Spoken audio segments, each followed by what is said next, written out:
Meghalaya Post.news.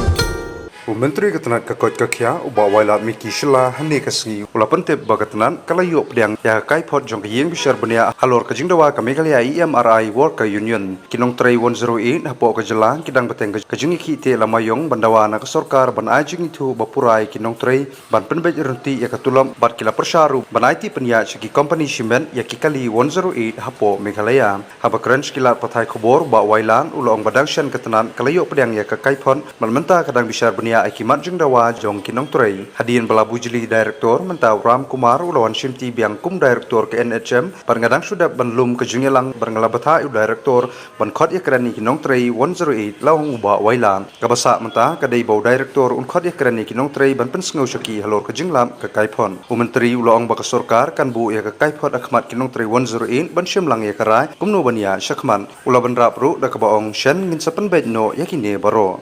Don ka study bangila ha ngila yo ya to report jong to study ngila last time kumba pilatip ba mentala change yo da director jong ka NHM mentala wan biang Ram Kumar te last time ngila de biong meeting batu to un sakhot no yaki te bang khanang bangin ya thu yaki ya ka neka ya ka observation lani ka yu jong ka neka to ka study. Based on that, ingin share yaki nang ta will put some proposal. Hadin nang tapat ke depend pada haki mungkin. Pediang. Very soon we'll try to sort these things.